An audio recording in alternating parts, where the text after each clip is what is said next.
So, hello students. Today, let us start with another new chapter in social studies, that is chapter 10, Transport and Communication. So, it is given in your textbook, page number 67. This is the chapter that we will be learning today. The chapter is Transport and Communication. And in this video, you will be learning the first half of the chapter. In that, you will learn transport and the means of transport. So, let's start with the class. So, usually if you have to go somewhere, how will you go? If the place is nearby your house, you will preferably go by walking, isn't it? You will go there by walking. Or if the place is far away, how will you go? You will either take a vehicle, or any of you, those who know to ride a bicycle, might ride a bicycle and go, isn't it? So, transportation is the process by which a person or a thing is carried from one place to another. Or in simple words, you can say that it is the means by which we transport or travel from one place to another. That is called transportation. So just look at these two pictures that is shown on the board. Usually in olden days, you know that there wasn't any vehicle. So they used to travel by foot. They used to go to one place to another by walking. But it was time consuming. It used to take a lot of time. Imagine that you are coming from somewhere that is far away from the school to the school by walking. How long will you take? Those who are traveling by vehicles will reach faster, and those who are coming by walking will take some time, isn't it? So, usually in olden days, people used to travel by foot. So, that was time consuming. Later, they invented the wheel. See, there's the wheel and the cart. And these carts were pulled by animals like the bullock carts. So those were the olden methods by which they used to travel from one place to another. Later, after the invention of modern vehicles, the transportation or the way by which we travel became much easier and it became much faster. So that is the positive point of the modern methods of transportation. Okay, so next you can see which are the different modes of transportation or different means of transportation. The different modes of transportation can be basically classified into 4 types. First is the roadways. Second is the railways.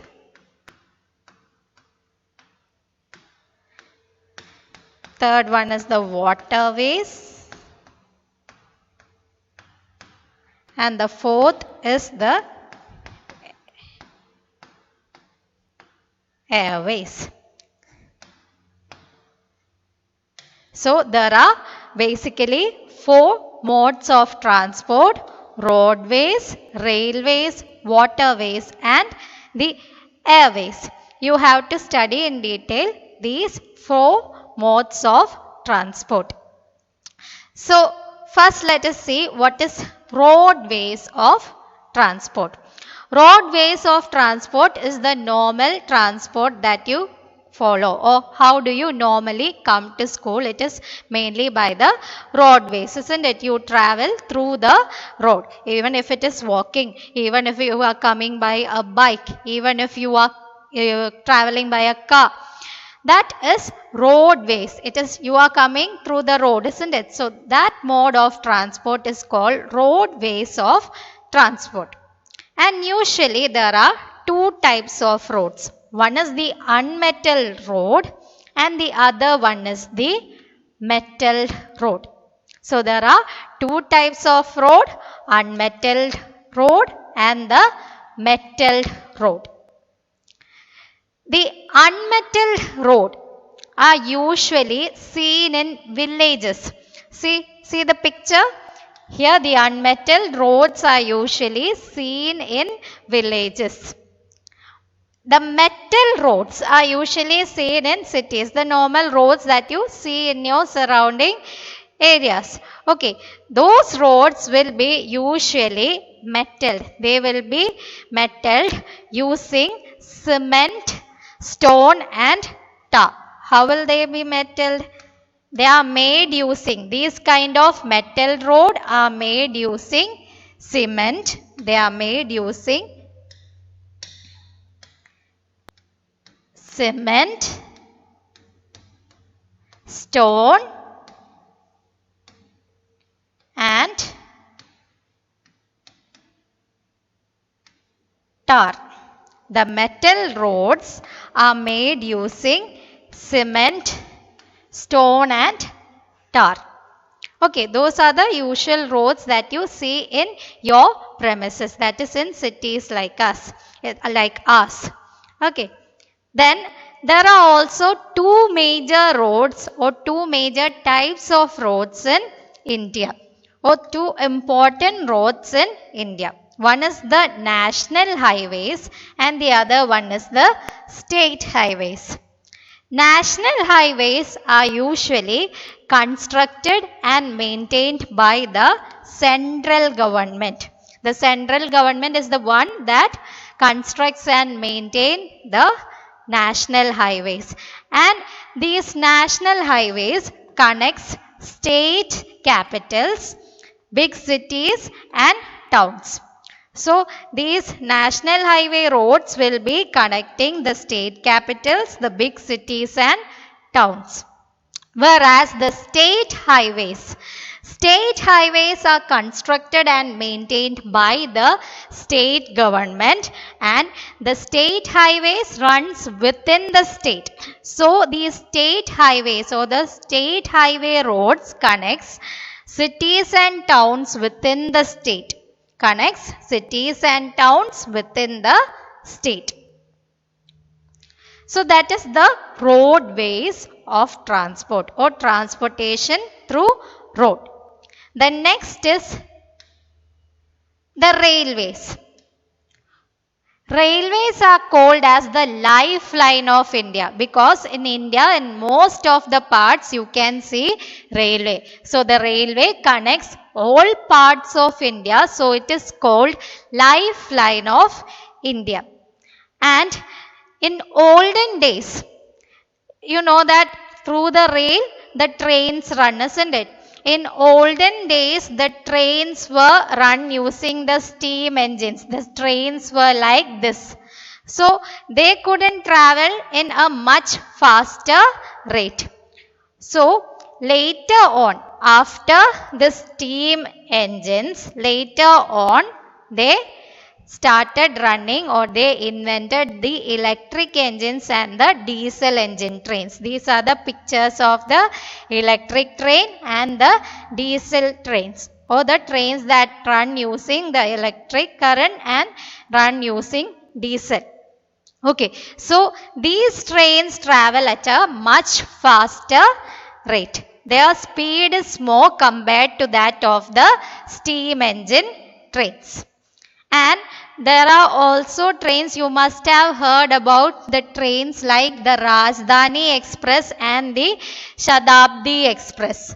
Rajdhani Express and the Shatabdi Express are trains that run at a speed of 120 to 130 kilometers per hour. So, it is very fast. Those trains are very fast, and if you travel by these trains, you can reach at your particular destination in a much faster time. It won't take so much of time for you to reach a particular destination. So, Rajdhani Express and the Shatabdi Express run at a speed of 120 to 130 kilometers. And I think most of you must have visited the Ernakulam side, isn't it? So, you must be familiar with the term metro. So there are also metro trains which are high speed trains. They are modern trains, okay, which runs at a very high speed. They either run on elevated pillars, elevated surfaces. Elevated surfaces, one example is the Cochin Metro. I hope you all must have seen that. Okay, Cochin Metro trains is one example. So, this metro trains run at an elevated or on underground tracks. Cochin Metro runs at elevated tracks, and there are also underground metro tracks. Okay, for example, you can see those in Delhi, underground metro tracks. So the metro trains travels at much faster rate compared to that of the compared to that of the normal trains. Then there are also luxury trains in India. Okay, that means those who have a lot of money, and usually the foreigners who visit India will love to travel in luxury trains. That is not the local trains, the luxury trains. There are three luxury trains mainly in India. That is the Palace on Wheels, the Maharaja Express, and the Deccan Odyssey. These three are the luxury trains in India. And also in cities like Mumbai, you can see a lot of local trains. Local trains means the trains that run within Mumbai itself. Okay, there are a lot of local trains, so many local trains in cities like Mumbai. I hope this much is clear. Now let us learn about the waterways. Waterways, or the means of transport through water, is the most cheapest mode of transport. So you can say that water transport is the cheapest mode of transport. It won't take much, you won't have to spend much money if you are traveling through water transports. And in water transport, usually we prefer to carry goods through water transport, or through water transport we usually prefer to carry, or to transport goods we will be preferring water transport than the other roadways or the railways, because it is much cheaper compared to the other modes of transport. And these transportation ships are mainly of three types. One is the passenger ship. The picture is shown here. This is the picture of the passenger ship. Then there is cargo ship. This is the picture of cargo ship. And there is tanker ship. This is the picture of tanker ships. Okay, passenger ships are usually used to carry people. They carry people.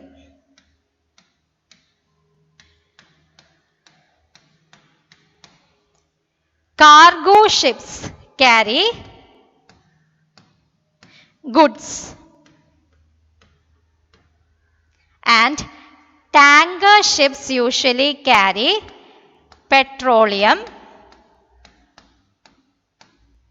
and oil. So passenger ships carry people. The cargo ships carry goods. See, in this picture you can clearly see that in cargo ships it is carrying goods. Then in tanker ships they carry oil and petroleum products. Okay. Then you know that there are also major ports in India. Okay, this ships comes to ports. There are about 13 ports, major ports in India, and there are about 200 minor ports in India along the coastline of India. And among those 13 ports, there are two important ports. One is the Kandla port in Gujarat, and the other one is the Paradip port in Odisha.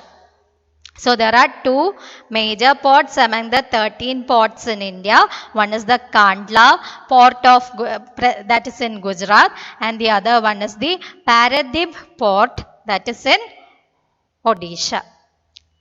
Then the next mode of transport is by airways. Okay, airways are known as the fastest mode of transport, and it is also expensive compared to that of the other modes of transport. In airways, you will usually travel by the aeroplanes by using the help of aeroplanes. Okay, so these aeroplanes are the fastest mode of transport, and these aeroplanes are used to transport people, goods, mails, etc. to far off places. Mails means the postal cards and the letters. Okay, and among goods, usually they used to carry perishable goods. It is easy to carry perishable goods from one place to another using the aid of or using this airways. Perishable goods means the goods that will spoil or decay easily. For example, fruits, vegetables, flowers, etc. Those are known as perishable goods. That means they will spoil or they will get destroyed easily. They will decay off easily. So such goods which perish easily can be transported through the airways. Okay. Then usually there are two airlines that operate. So two groups of airlines that operates in India. One is that is run by our government, and the other one is the private airlines. So government and private airlines operate in our country. Then other than aeroplanes, there are also helicopters. Helicopters are mainly used to travel to places where we cannot easily reach, especially in India. So these helicopters are also used to drop off food, medicine, goods, etc. to places where there are rescue operations are taking place. One example, you might be remembering the news channels during the time of flood. They use these helicopters to save people or to rescue people, as well as to drop food and medicines for them. So helicopters are used in areas that are difficult to reach, as well as they are also used to drop off food, medicine, etc. and also in rescue operations.